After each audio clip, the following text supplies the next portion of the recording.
सुंदरता तभी काम की जब सुंदर शिरोमणि प्रभु हमें स्वीकार कर ले। ये मरण धर्मा शरीर दीजेंगे तो क्या करेंगे, क्या करेंगे, क्या दे देंगे मरण धर्मा।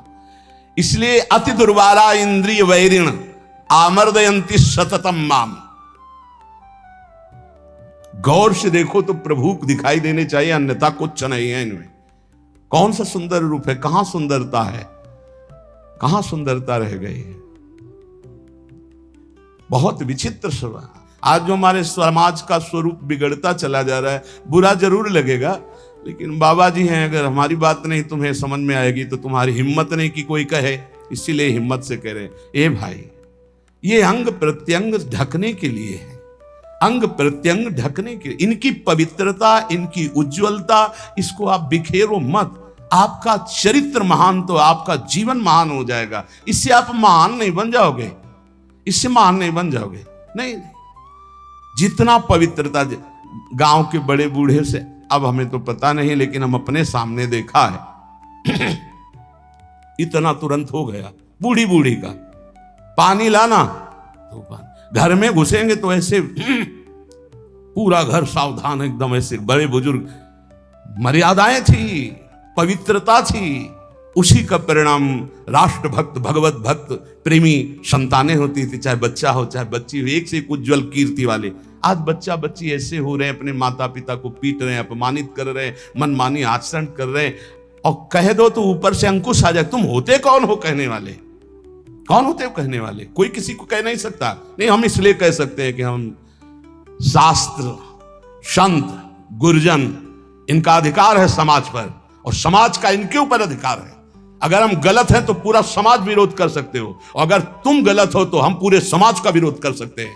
धर्म के मार्ग का उपदेश करने वाला धर्मेश, जो धर्म गुरु पर बैठा हुआ या उपदेश करता, अगर गलत है तो पूरा समाज उसका विरोध करने का अधिकार रखती है, और अगर वो समाज को सुधारने के लिए तो पूरे समाज का विरोध करने का अधिकार रखता है। ऐसा नहीं कि 10,000 एक पक्ष में हो गलत मार्ग में, तो वो अकेला ब्रह्म ऋषि 10,000 का विरोध कर सकता है। धर्म शास्त्र ऐसा आदेश करता है। आप विचार करके देखो, भगवान श्री राम जी को आदेश हुआ, तापस वेश विशेष उदासी 14 वर्ष राम वनवासी। भगवान नंगे पैर, सारी कैसी मर्यादा से सिया जी को, जहां नाव पे चढ़ाना है तो सिय चढ़ाई चढ़े रघुराई। आगे जानकी जी, हर व्यवस्था, हर सोच, थोड़ी सी चूक जानकी जी की तरफ से लीला विस्तार के लिए लक्ष्मण जी को उपस्थित वचन दिला के गए थे कि एक क्षण के लिए जनक नंदिनी को अकेला मत छोड़ना, पर जानकी जी ने जाओ, राम जी संकट में, तो उनका काल के भी महाकाल का संकट कौन, माता आप ऐसे वचन मत बोलो। तो उनका, आप मुझे समझ में आ रहा है भगवान कोई लीला करना, ऐसे रेखा खींची और कहा मां इस रेखा को क्रॉस मत करना, इस रेखा को किसी की सामर्थ्य नहीं त्रिभुवन में कि क्रॉस करके आपको छू ले। लेकिन लक्ष्मण रेखा को पार हर समय। आप इन बातों पर ध्यान दीजिए। रामचरितमानस की कैसी पोशाक होनी चाहिए, कैसी व्यवस्था होनी चाहिए, कैसी चाल ढाल होनी चाहिए, हमारा जीवन कैसे मंगलमय हो सकता है। उस पवित्रता का ही प्रभाव था कि इतना त्रिभुवन को भयभीत कर देने वाला रावण जानकी जी के सामने नेत्र नहीं मिला सकता था, और अशोक वाटिका में जाके रखा, बार बार मनाता रहा, और जब उठाया था तो ऐसे नहीं उठाया था, सीता चरण बंदी सुख माना। हे जगत जननी, मैं जानता हूं यद्यपि मैं जो कृत्य कर रहा हूं अपने विनाश के लिए, अपने मंगल के लिए कर रहा हूं, पर मैं जानता हूं कि आप कौन हैं, इसलिए मेरा प्रणाम स्वीकार करें। और जब तक आप लंका नहीं पहुंचती तब तक हम असुरों का उद्धार होगा ही नहीं, इसलिए हम अपने उद्धार के लिए आपको ले जा रहे हैं। और ले जाकर के अशोक वाटिका में रखा था, ना कि जहां महल में और रानियां थी वहां भी रख सकता था, लेकिन नहीं, शुद्ध अशोक वाटिका में। और राक्षसियों का पहरा, और त्रिजटा जी को जानता था, वो कोई साधारण नहीं था। जिस समय खर और दूषण मारे गए, सूचना पहुंची खर दूषण मारे गए, अच्छा, खर दूषण मूषम बलवंता मार सके को बिनु भगवंता, बिना भगवान के इनको कोई नहीं। भगवान आए तो भजन न होए तामस देहा, मैं राक्षसी स्वभाव का, तामसिक वृत्ति का हूं, भजन तो होगा नहीं। अब कैसे इनसे, अब इनसे मन वचन कर्म से बैर करूंगा, और बैर के द्वारा परम पद प्राप्त। और ऐसा दृढ़ निश्चयी कि जब गर्दन अंतिम में कटी तो कहा राम रन हतो पचारी। श्रद्धा से लई बैर से पुकारा, कहा राम रन हतो पचारी। जिस समय जनकपुर में यज्ञ हो रही थी, धनुष यज्ञ, सब पहुंचे थे, ये भी पहुंचा, बाणासुर भी आए हुए थे, कुछ मांगलिक गुरु चर्चा हुई, क्योंकि दोनों के गुरु एक ही हैं, भगवान शिव। कहा आप भी तो धनुष उठाने आए? बोले नहीं, इस धनुष उठाने में कौन सी बात है, जब 20 बार कैलाश सहित भगवान शिव और पार्वती को उठा लिया तो उनका ये धनुष है। मैं धनुष उठाने नहीं आया, मैं धनुष उठाने वाले को निमंत्रण देने आया हूं। बोले कौन है यहां धनुष उठाने वाला? बोले पहले भगवान श्री राम जब विश्वामित्र जी के साथ पधारे, तब रावण ने दृष्टि मिलाई और कहा कि ये नेह निमंत्रण नहीं दे रहा हूं, ये बैर निमंत्रण दे रहा हूं। ये धनुष आप ही भंग करेंगे, सीता जी आपको ही मिलेंगे, लेकिन मैं सीता का अपहरण करूंगा और तुम्हें रुलाऊंगा, और तुमको ये जो टांगे हुए और सारंग धनुष, इसी से निकले हुए बाणों से संपूर्ण लंका का उद्धार करना होगा। बस यही कहने आया हूं। भगवान श्री राम से मानो इशारे में बात की और आरती की अजगौ की, और जनक से कहा इसका भंजन तो दूर रहा, इसको उठाऊंगा भी नहीं, ये मेरे गुरु का धनुष है। प्रणाम करके परिक्रमा करके दोनों चले गए थे। ये अतिरथी वीर बाणासुर और महान पराक्रमी रावण, ये ऐसे उठाए भी नहीं थे। ऐसा नहीं कि उठाने की चेष्टा की, नहीं, ऐसा नहीं, वंदना की, परिक्रमा की और चले गए थे। और भगवान राम को कहा था तुम्हें निमंत्रण देता हूं, आकर पूरी लंका का उद्धार आपको करना है, इसलिए सीता जी से ब्याह तो आप करो और वास मेरे यहां करेंगे, क्योंकि इन्हीं के चरणों के प्रताप से ऐसी अपावन लंका पावन होगी। उन्मत्त में वो कुरते योषित दृष्टि दुष्ट मदेरे, जो हमारा शास्त्र कहता है उसको ध्यान दो। कभी किसी भी माता बहन से बात करनी हो तो चरणों में देखो भगवान तो सर्वत्र विराजमान है। जिस समय भगवान ब्रह्मा जी ने सृष्टि रचना प्रारंभ की तो सनक सनंदन सनातन सनत कुमार प्रकट हुए, उनसे कहा सृष्टि रचो, बोले शब्द ही नहीं, ये शब्द ही नहीं, हमारी सृष्टि में ही नहीं, हमारे चिंतन में ही नहीं। हर समय समाधिस्थ हरिशरणम। फिर और ऋषि प्रकट किए, सब अपने स्वरूप में स्थित। तब फिर अपने शरीर के 2 भाग किए, एक में महाराज मनु और एक में शतरूपा। फिर ये परस्पर ऐसा आकर्षण प्रकट हुआ जिससे सृष्टि वर्धन, नहीं सब ब्रह्म स्वरूप, सब भजनानंदी, भजन में ही डूबने के लिए। तब ब्रह्मा जी ने अपने शरीर के 2 भाग किए, वामांग से शतरूपा और दाहिनी भाग से महाराज मनु, और यहां से फिर ये मैथुन सृष्टि प्रकट हुई। जिसे भगवत मार्ग में, चाहे वो गृहस्थ हो या विरक्त, गृहस्थ है जिससे पाणी ग्रहण मात्र किया उससे, विरक्त है तो संपूर्ण चराचर जगत में अपने इष्ट का भाव रखते हुए चलना है। नहीं तो अति दुर्वारा इंद्री वैरिण आमर्दयंती सततम माम।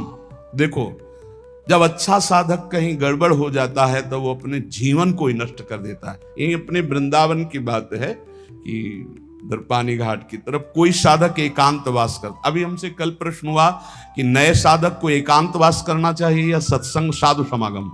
तो हम कहा नए साधक को सत्संग साधु समागम करते हुए थोड़ा समय एकांतवास करना चाहिए। जैसे आप आ रहे तो घंटे 2-4 घंटे 6 घंटे आपका एकांत में कमरे में भी, और हर समय आप घेरे के अंतर्गत हो। अकेले रहने में, वो भी साधक को साधन में एकांतवास बहुत सावधानी का करना है। मोबाइल तो बहुत ही घातक है, बहुत ही सहायक है। अगर मन चंचल हो रहा है आप सत्संग लगा लो, मन चंचल को शांत कैसे करें, सैकड़ों सत्संग इस विषय के पड़े हुए हैं। अगर आप सावधान नहीं तो फिर मन चंचल होकर विषय सेवन में ले जाए। अब वो रोज मोबाइल का गलत प्रयोग देख रहे थे, उनको घृणा हुई अपने जीवन से और उन्होंने अपना जीवन शांत कर लिया। यही वृंदावन में क्या फायदा हुआ? जीवन शांत होने से क्या भगवत प्राप्ति हो गई? अगर सत्संग मिलता होता तो कम से कम इतनी हिम्मत तो हो जाती कि मोबाइल को ईंट से कुचल देते। अपने को शांत किया, अपने को तो आज सुधारा जा सकता है, अपने को तो बचाया जा सकता है विषय सेवन से। इसलिए बहुत सावधान, नहीं कभी आपका मन जो गलत मार्ग में शिक्षा दे रहा वही आपको नष्ट कर देगा। बहुत सावधान। कलिकाल है ऐसा, यंत्रों में एक क्षण में आप संसार की गलत बातें देख सकते हैं। वो बहुत बुद्धि को नाश करने वाला है, बहुत बुद्धि। छोटे छोटे बच्चे बताते हैं कि हमारी दुर्दशा इससे हो गई। इसलिए कंदर्प शविष विषखैर निरवधि मम दैह मानस्य, जब कोई किसी माता बहन की तरफ या विपरीत शरीर की तरफ देखता है तो कामदेव उसी समय विशिख अपने बाणों का संचार करता है। हाय, कैसे उसे शांति मिल सकती है जिसके हृदय को काम ने बेध दिया है, क्योंकि सतत चिंतन उसका चालू हो जाता है और बड़ी दुर्दशा हो जाती है, बड़ी दुर्दशा हो जाती है। मतलब इतना दुर्दशा और किसी विकार से नहीं होती जितनी काम विकार से होती है। इसलिए गोस्वामी जी ने भगवान से प्रियता के लिए मांगा है, काम ही नारी प्यारी जिम लोभी जिम प्रियदाम। तो उपासक सावधान रहे। आज सत्संग में श्रीपाद प्रबोधानंद जी ने खास तौर से वृंदावन की बात बताई कि यहाँ ये नित्या निर्विकारा निर्वधि गुणाहा प्रपंच से ऊपर उठा हुआ महापुरुष निष्प्रपंचाहा समस्त दोषों से रहित भगवत अनुराग से युक्त होकर प्रिया प्रीतम की दिव्य केली को देखता है। यहां कैसा भी दुष्ट स्वभाव का आ जाए उसे भगवत प्रेम मिलता है, पर उपासक को यहां रहते हुए ये सावधानी करनी कि वर्तमान में कभी हमारा कोई विपरीत संयोग शरीरों का आकर्षण हमें नष्ट न कर दे, क्योंकि प्रिया प्रीतम की महान प्रेम भूमि है। अपने को इस बात के लिए संभालना है। बहुत जन्म हम लोग गिरते रहे, बहुत जन्म पतित होते रहे, अब थोड़ी हिम्मत कर ले, भगवत मार्ग में थोड़ी हिम्मत से चल ले। 2 मिनट संत वाणी हम लेंगे, क्योंकि इसी प्रसंग से मिलते हुए वचन महापुरुषों के हैं। उपासक को सावधानी ये रखनी है कि जब तक तुम्हारे शरीर में बुढ़ापा नहीं आता, कोई असाध्य रोग नहीं हो जाता, तुम्हारी इंद्रियां बलवान हैं, तब तक तुम अपनी इंद्रियों को गलत आचरणों में मत उतारो और अपने कल्याण के लिए उपाय कर लो। नहीं बुढ़ापे में या असाध्य रोग में या इंद्रियां जब निर्बल हो जाएंगी तब तुम कुछ नहीं कर पाओगे।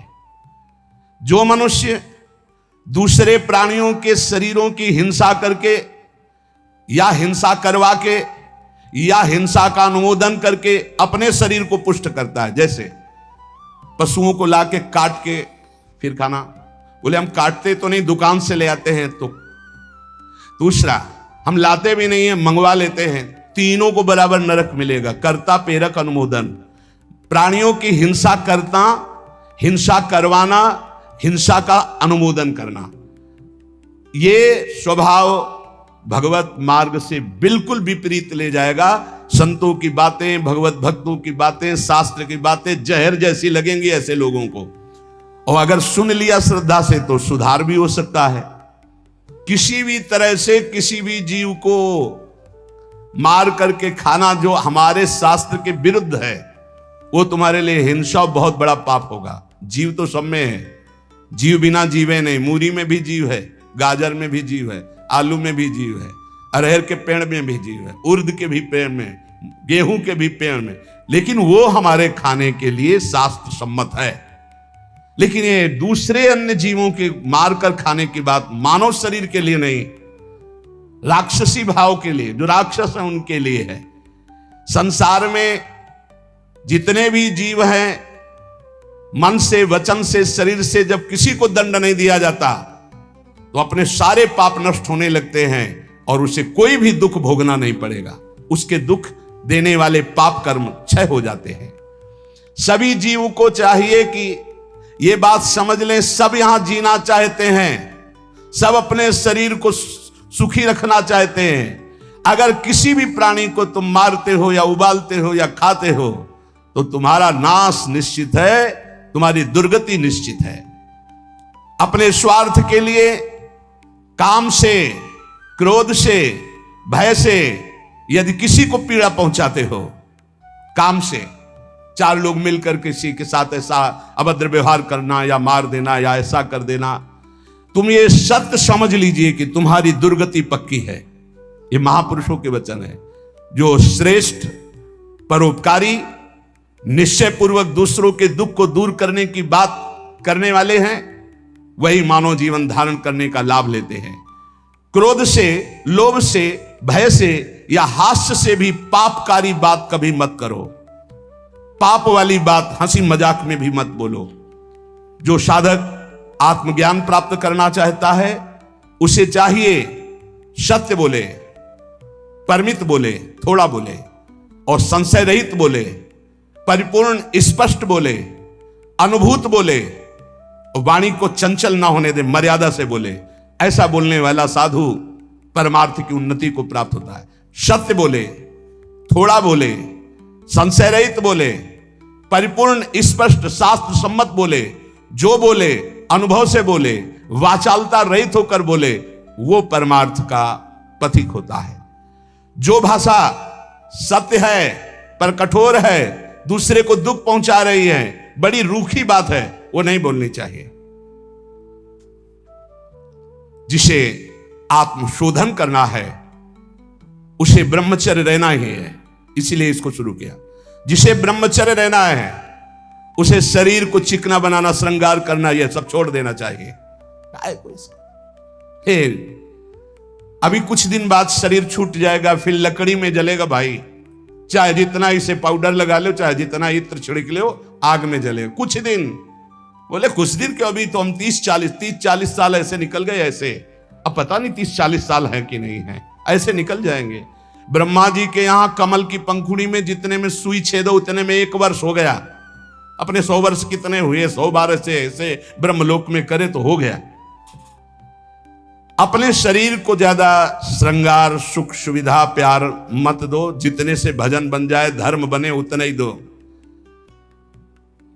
स्त्रियों का काम भाव से स्पर्श करना, संभाषण करना, देखना छोड़ दे। यदि आत्मशोधन करना है स्त्री साधक को पुरुष साधक से, काम भाव से, कैसे, किसी भी तरह से। बहुत सावधानी का विषय से आपको खुद निर्वाह करना है, कोई दूसरा निर्वाह करने वाला नहीं, दूसरे को सफाई देने की जरूरत नहीं। तीसरी बात, पहला है शरीर का श्रृंगार, दूसरा है स्त्रियों से संसर्ग, संभाषण, बातचीत आदि आदि। तीसरा है पौष्टिक और स्वादिष्ट भोजन। ये महान भयंकर हैं 3 बातें जो साधक को नष्ट कर देती है। शरीर का श्रृंगार करना, माताओं बहनों से काम भाव से युक्त होकर किस तरह का व्यवहार, बातचीत, ऐसा आप सफाई पेश कर सकते हैं। भैया सफाई पेश करने की बात नहीं, आप खुद देख लीजिएगा। आपका अगर दृष्टि ठीक है, आपका भाव ठीक है, आपका व्यवहार ठीक है, भगवान को साक्षी करके, तो कोई दोष नहीं है। लेकिन यदि आप अंदर से दूषित हैं तो आप बचिए। और स्वादिष्ट बलिष्ठ भोजन, आत्मशोधन करने वाले उपासक को जरूरत नहीं, कोई जरूरत नहीं। ये घी, रबड़ी, रसगुल्ला, दूध और ये बादाम, पिस्ता, ये गृहस्थों के लिए बने, ये भगवत मार्ग के पथिकों के लिए नहीं, उनके लिए नाम रूपी बल और ब्रह्मचर्य का महान ताकत, एक अद्भुत बल, एक अद्भुत उत्साह, एक अद्भुत तेज बना रहता। बादाम में थोड़ी है, हलवा में थोड़ी है। बादाम हलवा खा के तो बेकार हो जाओगे।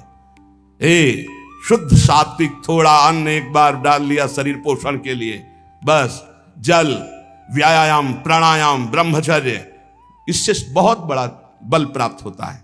हमें निरंतर मन को वश में करना, मन को वश में करने के लिए ये शारीरिक बल की जरूरत नहीं है। शारीरिक बल तो अपने आप बना रहता है।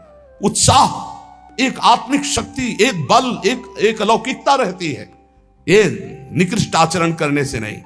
स्वादिष्ट और पौष्टिक भोजन की कोई आवश्यकता नहीं ब्रह्मचारी के लिए। 5 चम्मच उसमें दाल में घी डाल के और इस सब कर, फिर कैसे हजम करोगे। तपस्वी उपासक को चाहिए स्त्री के रूप की तरफ, उसके हास्य की तरफ, उसके मधुवचन की तरफ, उनके संकेत की तरफ, उनके हाव भाव की तरफ, या स्त्री उपासक को चाहिए पुरुष के ऐसे परस्पर चितवन को ना देखे, ना चिंतन करे, ना देखे, ना चिंतन करे। परस्पर विरोधी शरीर को राग पूर्वक देखना, उनके अंग प्रत्यंगों का चिंतन करना, उनकी बातें करना, ये ब्रह्मचर्य कदापि नहीं रह सकते जो ऐसे आचरण वाले लोग हैं। ब्रह्मचर्य व्रत में रत रहने वालों को अत्यंत सावधानी पूर्वक अपनी इंद्रियों को दर्शन, संभाषण, चिंतन से बचाना है। जो भिक्षुक ब्रह्मचर्य का आनंद प्राप्त करना चाहता है उसको अच्छे अच्छे पदार्थों के स्वाद पाने वाली जिह्वा पर काबू करना होगा। हाँ, ये जवानी जो है ये व्यतीत होनी चाहिए तपस्या में, जलने में व्यतीत होनी चाहिए, तो बुढ़ापा में वर्षा हो जाएगी। गर्मी की बात बरसाती है ना, जलोगे तपोगे तो वर्षा हो जाएगी। अगर पहले ही भीजे भोगों में पड़े रहोगे तो बुढ़ापा में सड़ोगे। फिर ध्यान रखना, पक्की बात समझ लो, सड़ना जानते हो किसे कहते हैं? अगर ध्यान हो आपको हितधाम में, एक 70-75 वर्ष के वयोवृद्ध वेशधारी जो बोल रहे थे, तो हम दोबारा पुनरावृत्ति नहीं करेंगे बोलने की, वो बोल रहे थे, आप लोगों को ध्यान होगा कि महाराज बचा लीजिए, 75 साल का हूं, ऐसे से ऐसा ऐसा ऐसा। इसलिए ब्रह्मचर्यरत भिक्षुक को चाहिए किसी भी विपरीत शरीर से परिचय न ले, एकांत मिलन की बात ना हो, किसी भी तरह से अपने मन की कमजोरी सामने वाला ना जान पावे। ब्रह्मचर्यरत भिक्षुक को चाहिए कि वासनावर्धक, पुष्टिकारक भोजन, पेय, वार्ता, दृश्य, इनका परित्याग कर दे। जैसे बहुत ज्यादा ईंधन हो तो अग्नि उतनी ज्यादा बढ़ेगी, ऐसे जितना पौष्टिक आहार करोगे उतने काबाग्नि बढ़ेगी। शरीर का श्रृंगार, शरीर की शोभा, शरीर को सुख आराम देने की भावना वाला कभी ब्रह्मचारी नहीं हो सकता। बहुत सावधान। जब भगवत मार्ग में चले तो अंगूठी की जरूरत क्या है? जब भगवत मार्ग में चले हैं तो किसी भी तरह के आभूषण की जरूरत क्या है? भगवत मार्ग में चले तो कंघा की जरूरत क्या है? भगवत मार्ग में चले हैं तो चिकनाहट लगाने की जरूरत क्या है? सजाने की जरूरत क्या है? वैसे ही तेजों में सजे रहोगे। बहुत सावधानी की जरूरत है और व्यायाम अत्यंत आवश्यक है। यह नहीं कि हम बहुत सेवा करते, नहीं। अरे ब्रह्मचर्य को बचाने के लिए 1 घंटा व्यायाम की जरूरत है। दवा कोई वर्जिश से बेहतर नहीं, नुस्खा है कम खर्च, बाला नसेन, शक्ति बढ़े, फुर्ती लहे, चोट न अधिक पिराए, अन्न पचे चंगा रहे, कसरत सदा सहाय। कम से कम 1500 दंड बैठक मारियो, फिर 2, 4, 6 घंटे पद्मासन सिद्धासन में नस नाड़ी एकदम शुद्ध, तब वो ब्रह्मचर्य लगना चाहिए कि ब्रह्मचारी जा रहा है। ये पानी से शुद्ध हो जाओगे, पानी से केवल, जैसा घी लगता है ऐसा पानी लगेगा। प्राणवायु का संशोधन करके प्राणायाम कह नहीं रहा है, हफ्ता भर भोजन नहीं मिला, गंगा जल से काम चलता रहा। जब कभी कहीं मिल गया तो फिर 30-35। एक बार एक गंगा किनारे एक कुटी थी, तो राधे श्याम झोपड़ी थी, वयोवृद्ध संत निकले। आओ हम जानते हैं गंगा किनारे भ्रमण करने वालों की क्या दशा होती, क्योंकि गंगा किनारे रहे भूखे हो गए। हाँ महाराज, कई दिन से नहीं मिला? हो गए होंगे 8-10 दिन। बोले बैठो, कोई त्योहार था, गांव से गए, पूरी कचौड़ी मांग के लाए। आप सही मानो इतनी, वो पूरी लाके ऐसे रख दी, 2-4 ऐसे सब्जी के टुकड़े होंगे भिक्षा में जैसे। हमें यह भी ध्यान नहीं रहा कि इनके लिए पूछे। पूरा राधे श्याम जब पा चुके गंगा जल, हमका महाराज आप, बोले हमें पता है, हम शाम के फिर ले आएंगे। बोले हमें पता गंगा किनारे कैसे होते, क्योंकि फिर पता नहीं कई दिन में मिले और कई दिन बाद मिला था। और कभी गैस की गोली थोड़ी कि गैस में कुछ नहीं, गंगा जल। अच्छा, ऐसी स्थिति में रोज आसनों पे बैठना, रोज व्यायाम कर। अभी पता नहीं आजकल के नए बच्चे व्यायाम में क्यों नहीं लगते, प्राणायाम क्यों नहीं करते, क्यों संयम से नहीं चलना चाहते? बोले समय नहीं है। समय आधा घंटा 1 घंटा तो व्यायाम होना चाहिए।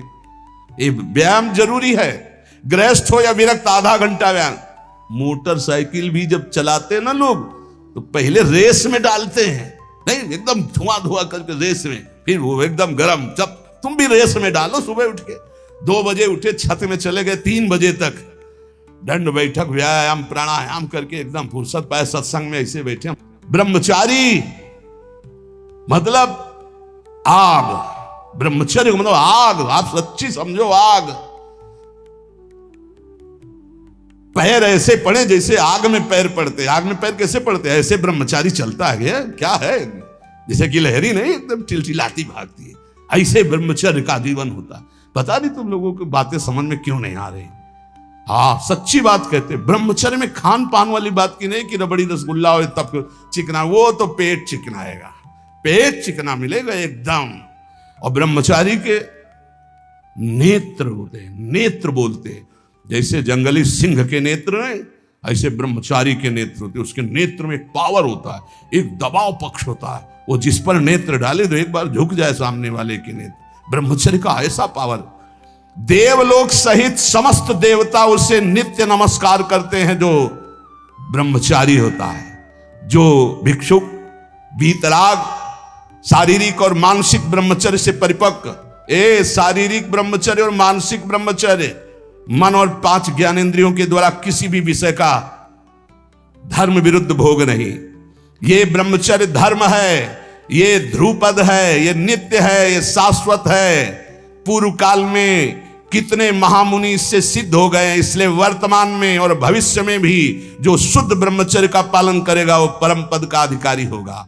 हिंसा, झूठ, चोरी, मैथुन और परिग्रह और रात्रि का भोजन, जो इनको छोड़ देता है वही भिक्षुक सिद्ध होता है। फिर सुन लीजिए, हिंसा मन वचन कर्म से किसी भी जीव की नहीं, झूठ बिल्कुल नहीं बोलना, चोरी किसी की नहीं करना। चोरी का तात्पर्य है अगर किसी का खेत है, किसी की वस्तु है, किसी का अधिकार है, हम बिना पूछे नहीं छुएंगे। अगर वो दतून भी लेनी है और किसी के दरवाजे पे पेड़ है तो हमें इंतजार करना होगा। अगर पता चल रहा है कि गांव समाज की जमीन है, सरकारी जमीन है, किसी का अधिकार नहीं, तो हम उस वृक्ष से भिक्षा मांगेंगे, हमें एक दतून दे दीजिए। ऐसे नहीं है कि हम किसी वस्तु को स्वतः, जैसे गंगा किनारे बारी होती है और उनसे से आप फल तोड़ करके खा रहे हैं तो आप चोर हैं। यह नहीं कि अरे हमारा नहीं, किसी की कोई भी वस्तु बिना भिक्षा किए नहीं लेना है। आगे है मैथुन का पूर्ण त्यागी वीतराग परमहंस, बैरागी, किसी भी तरह के अष्ट मैथुनों में से एक भी नहीं। और परिग्रह, दान नहीं, इसलिए भिक्षा शब्द है। तुम हमें दे रहे हो, हम नहीं लेंगे, हमें जरूरत होगी हम मांग लेंगे, हम भिक्षुक हैं। ये उपासकों की, अच्छे जो उपासक उनकी रहनी होती।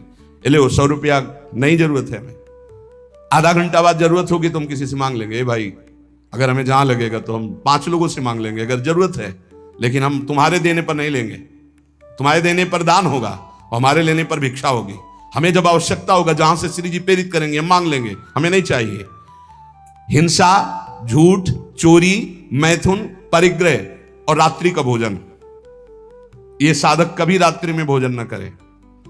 और सूर्य अस्त होने के 30 मिनट पहले या 30 मिनट बाद, बस इसके आगे नहीं जाना चाहिए। जिसको ब्रह्मचर्य रहना है, साधना में रहना है, एक 9, 10, 11 बजे आराम से आपको बतरा के अच्छे अच्छे पदार्थ पा रहे हो, ये सब साधना के खिलाफ बात है। अगर इस समय भोजन नहीं होता, 4, 5, 6 सूर्यास्त के 30 मिनट पहले और 30 मिनट बाद तक, फिर आप पानी पी के काम चलाओ या दुग्ध ले लो 200-250 ग्राम। भोजन भरपेट मत करो, क्योंकि हमें 1 बजे रात्रि से जगना है, 2 बजे रात्रि से जगना है, हमें साधना में लगना है। और ठसाठस 11 बजे तक यहाँ पा लिए तो 10-11 बजे तक के लिए वो प्रमाद स्थिति पैदा कर देगा। रात्रि का भोजन निषेध है साधु के लिए, या तो सूर्यास्त होने के पहले या बस सूर्यास्त होने के बाद ही 30 मिनट बाद तक, मतलब 7, बहुत अधिक 7:30, 8, इसके आगे नहीं। 9, 10, 11, 12 ये सब नहीं। गृहस्थों की बात अलग। वीतराग परमहंसों का हमने स्वभाव देखा है, सूर्यास्त होते होते जो कुछ, बस फिर इसके बाद शांत। ये रात्रि का भोजन तो एकदम निषेध है, 8 के बाद तो पाना ही नहीं चाहिए, ये नियम बना लो। ये 5 कारण होने पर, उपदेश मिलने पर भी वो अपने जीवन में नहीं उतार पाता है। अभिमानी होने से, क्रोधी होने से, प्रमादी होने से, असाध्य रोगी होने से या भोगी होने से, ये 5 दोष होने के कारण गुरुजनों के उपदेश अपने जीवन में नहीं उतार सकता। अभिमानी होने से, क्रोधी होने से, प्रमादी होने से, असाध्य रोगी होने से या भोगी होने से। जो ब्रह्मचर्य नहीं रह पा रहा है, जो भोगी है, वो गुरु के उपदेश नहीं धारण कर सकता। जो असाध्य रोगी है वो बेचारा असमर्थ है, और जो प्रमादी है वो नहीं, और जो क्रोधी है वो नहीं, और जो अभिमानी है वो नहीं। जो गुरु की आज्ञा का पालन करता है, उनके इशारों को समझता है, उनकी आज्ञा में अपने प्राण समर्पित किए हैं, उसके अंदर संपूर्ण भागवतिक सद्गुण प्रकाशित हो जाते हैं। इसलिए उद्धत ना हो, नम्र रहो, चपल ना हो, शांत स्थिर रहो, मायावी मत बनो, सरल रहो, कोई नौटंकी नाटक नहीं, कौतूहली मत बनो, गंभीर रहो, किसी का तिरस्कार मत करो, सबको सम्मान दो, किसी से क्रोध वार्ता मत करो, क्षमा करो, अपने मित्रता का व्यवहार सुरक्षित रखो, शास्त्र का अध्ययन करो, पर शास्त्र के ज्ञान का घमंड मत करो। कोई भी तुम्हारे पर क्रोध करे, अप्रिय व्यवहार करे, तुम उसकी भलाई करो, ईश्वर से प्रार्थना करो कि उसकी बुद्धि शुद्ध हो। ऐसे उपासक को परम पद की प्राप्ति निश्चित होती है। जो श्रवण किया उसको मनन करो, आचरण में उतारो, नाम जप करो, जीवन इस जन्म में भगवान की शरण तक पहुंच ही जाए, भगवत प्राप्ति हो ही जाए पक्का। जो भी हास्य विनोद में भी सत्संग में कहते हैं वो केवल शिक्षास्पद कहते हैं। किसी का नीचा दिखाना या किसी का उपहास करना हमारा लक्ष्य नहीं, लेकिन आप उपहासपद आचरण ना करें। आप ऐसा कोई पहनावा, ऐसा कोई खान पान, ऐसा कोई नाटक ना करें जो हमारे सनातन धर्म के विरुद्ध है, जो हमारे शास्त्र के विरुद्ध है। उससे आपका पतन हो जाएगा पक्का समझो। बहुत बड़ा प्रभाव होता है सात्विक आहार, सात्विक भेष, सात्विक चिंतन, इससे बहुत उन्नति होती है। और असात्विक आहार, असात्विक भेष, असात्विक मनमाने आचरण, इनसे बहुत पतन हो जाता है। इतना पतन हो जाता है, आप सोचो जिन माता पिता परिवार को प्राणों से अधिक प्यार किया जाता है, बुद्धि भ्रष्ट हो जाती है, काम से पीड़ित होकर वो अपने परिवार के गले काट देता है, भाग जाता है दूसरे पुरुष के साथ या दूसरी स्त्री। ये क्या बुद्धि भ्रष्ट हो गई। जिनकी पूजा करनी चाहिए उनकी हत्या कर देते हैं, जिनको हमें शीश पर आज्ञा उनके शीश उतार लेते हैं। ये बुद्धि भ्रष्ट हो जाती है। आप देख लो, समाज में देख लो क्या हो रहा है। इसीलिए हम अगर विनोद में भी कोई बात कहते हैं तो तुम्हारे मंगल के लिए कहते हैं। किसी को कभी कुछ चुभे, कभी कुछ कोई शब्द चुभे, उसका विचार करना वो बहुत ही कड़वा होगा, लेकिन आपको स्वस्थ करने लायक होगा।